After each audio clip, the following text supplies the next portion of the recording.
Guys, তোমরা কত বড় লোক, কত ধনী, তোমাদের কাছে কত টাকা পয়সার সম্পত্তি আছে, তোমরা নিজেদেরকে কি অনেক ধনী আর রিচ ভাবো? তা তো আমি জানি না, কিন্তু আজকে আমার কাছে এরকম একটা ভিডিও আছে, যদি তোমরা নিজেদেরকে ধনী আর রিচ ভেবে থাকো, তোমাদের সেই ভুল ধারণাটাকে দূর করে দেবে। তো নিজেদের ভুল ধারণা দূর করার জন্য আমার সাথে পুরো ভিডিওটা দেখো। আচ্ছা, তোমরা বলো তো, তোমাদের মোবাইলে যদি ব্যাটারি শেষ হয়ে যায় তখন তোমরা কি করো? অবভিয়াসলি চার্জে জমানো হয়। সো গরিব তোমরা। এখানে দেখো, দিদিটার মোবাইলের চার্জ শেষ হয়ে গেছে, দিদিটা আর কোনো কষ্ট করলো না মোবাইল চার্জ দিতে, তার জন্য নতুন মোবাইল এসে পড়েছে। একদিকে তো দিদিটা ভালোই করছে, নিজের মোবাইল চার্জ না দিয়ে অনেকগুলো ইলেকট্রিসিটি সেভ করছে, আর মোবাইল কোম্পানিরও অনেক ফায়দা করছে ভাই। এখন তোমরা বলো তো, তোমাদের কাছে কি এত টাকা আছে প্রতিবার মোবাইলের চার্জ শেষ হলে নতুন নতুন মোবাইল তোমরা আনতে পারবে? ভাই, আমার যতবার মোবাইল আমি চার্জ দিই পুরো দিনে, তো এরকম করলে আমার 5টা করে নতুন মোবাইল দরকার হবে ভাই। আচ্ছা, তোমাদের কাছে অঢেল টাকা থাকা সত্ত্বেও তোমরা কি এখনো খাওয়া দাওয়া খাচ্ছ, ভাত ডাল খাচ্ছ?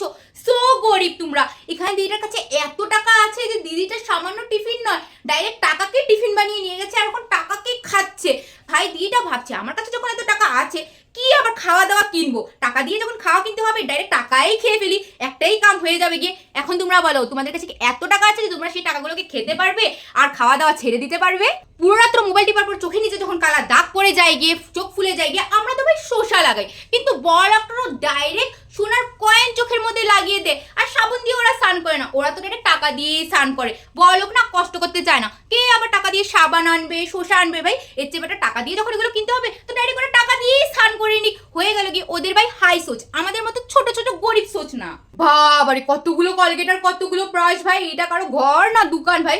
বড়লোকদের ভাই থিঙ্কিংই আলাদা, ওরা ভাবে আজকে এই ফ্লেভারের কলগেট, আজকে ওই ফ্লেভারের কলগেট, আজকে এই ড্রেসটা পরেছি তো এই কালারের ব্রাশ ভাই, আর এখানে আমাদের একটা কলগেটকে আমরা বেলনি দিয়ে টিপে টিপে ভাই, যেটা 1 মাস যায় ওটাকে আমরা 2 মাস চলাই। আর ব্রাশ তো বলেই লাভ নেই, যতক্ষণ এটা লাস্ট একটাও ডান্ডি থাকে না ব্রাশের, ততক্ষণ পর্যন্ত আমরা ঘষতে থাকি, তারপরেও সেটাকে ফালাই না, অনেক কাজে ইউজ করি। ধরো তুমি অঙ্কে অনেক কাঁচা, কিন্তু তোমার টাকার হিসাব অনেক ভালো করে জানো, 50 টাকা যোগ করলে যে 100 টাকা হয় সেটা তুমি অনেক ভালো করে জানো, কিন্তু পরীক্ষার মধ্যে দিটার মধ্যে যদি 50 যোগ 50 আছে সেটা যদি বলতে না পারো, তো 50 টাকা মিলিয়ে একটা 100 টাকা রেখে দেবে। এই কপিটা দেখার পর এই দিদিটা টিচারের মতো তোমার টিচার অনেক খুশি হয়ে যাবে কি, আর ভগবানের কাছে প্রে করবে এরকম স্টুডেন্ট যাতে আরো আসুক, অঙ্কের যোগফল বিয়োগফলের জায়গায় যাতে টাকা রেখে দেয়, তাহলে কি যোগের অঙ্ক আরো বেশি করে টিচাররা দেবে। তোমার হাতে কিছু যদি লেগে যায় গিয়ে, তুমি জল দিয়ে, টিস্যু পেপার দিয়ে বা তাওয়ালি দিয়ে হাতটা মুছো না, সেই আবার গরিব চিন্তা ভাবনা। যাদের কাছে অর্ডার থাকে তারা তাওয়ালি ইউজ করে না, তারা ডাইরেক্ট টাকা দিয়ে হাত মুছে নেয়। আফটার অল টাকাও কাগজ দিয়ে হয় আর টিস্যু পেপারও কাগজ দিয়ে হয়, তো বেকার আবার টাকা দিয়ে টিস্যু পেপার কেনার কি দরকার, ডাইরেক্ট টাকা দিয়ে হাতটা মুছে নেয় ভাই। এটাই তো বলে রিচনেস, তোমার মতো গরিব থিঙ্কিং না। এখন বলো, এই ভিডিওটা দেখার পর তোমরা যে বড়লোক সে ভুল ধারণাটা দূর হলো তো? আর যদি না হয়ে থাকে, এই ভিডিওটার সাথে নিজেদের লাইফস্টাইলটাকে ম্যাচ করে দেখাও তো দেখি। এই ভিডিওটা দেখার পর তো আমাদের দেশের বড়লোকরাও 10 সেকেন্ডের জন্য শক্ট হয়ে যাবে গিয়ে, তাদের ভাই এনজাইটি এসে পড়বে, তারা সত্যি কি বড়লোক না গরিব ভাই।